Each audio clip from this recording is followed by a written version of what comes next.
Blackbird Night School, Day 30. There is only one ego, and it's in the mind. A man once believed he lived in a town surrounded by enemies. Not obvious enemies, polite ones, reasonable ones, people who smiled while misunderstanding him, people who listened but never quite heard, people who said the wrong thing at the wrong time. Every street held a potential conflict. Every conversation carried the faint charge of defense.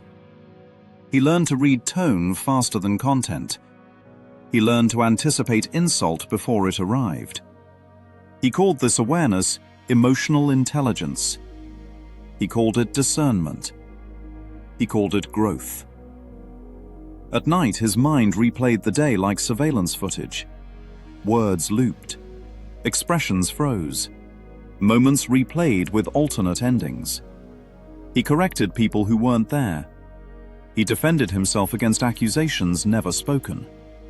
He won arguments that had never occurred. Exhaustion followed him everywhere. Not physical exhaustion, mental fatigue. The kind that comes from standing guard over an imaginary border. One evening, in the quiet between thoughts, something subtle happened. He noticed that every enemy sounded the same. Different bodies, same emotional frequency.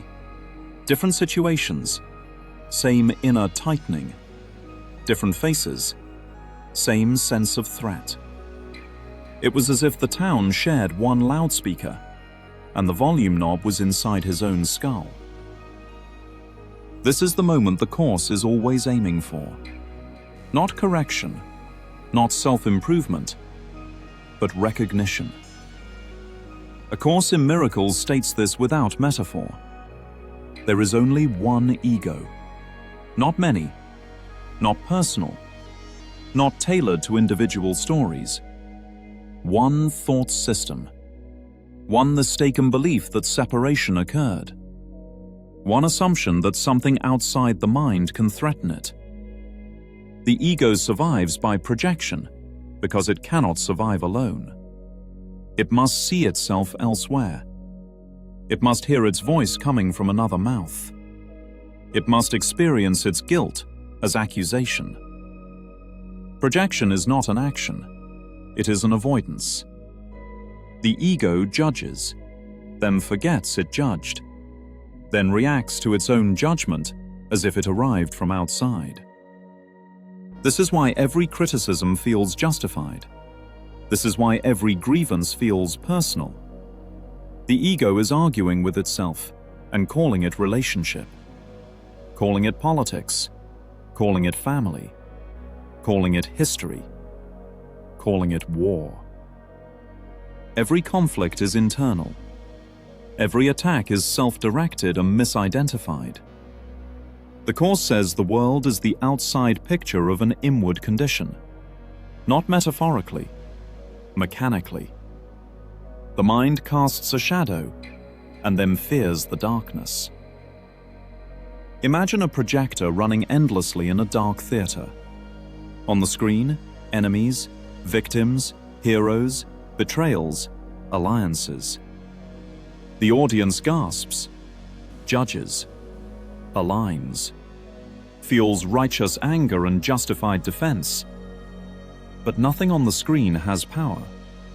All of it originates from a single machine behind them. The moment the projector stops, the entire conflict disappears.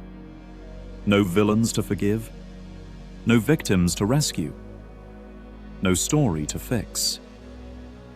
This lesson stops the projector. It does not repair the dream. It withdraws belief from it. Responsibility returns to the mind, not as blame, not as guilt, but as clarity. Responsibility simply means recognizing where the thought is occurring. When judgment is owned, it loses its target. When projection ends, the ego has nowhere to stand. The enemy dissolves because it was never an entity, only a location error. The ego requires others. The Holy Spirit does not. Where projection ends, listening begins. Not listening to another person, listening past the noise. Listening to the quiet voice that does not accuse, interpret, or defend. A voice that reminds the mind it is dreaming. And dreams do not require enemies. The man eventually stopped locking his doors, not because the town changed, but because he realized there had never been intruders. Only echoes. Only reflections. Only one voice pretending to be many. This lesson ends projection. There are no other egos. There is no external war. There is only one mistaken thought, gently undone by being seen. When projection stops, peace is not achieved. It is remembered.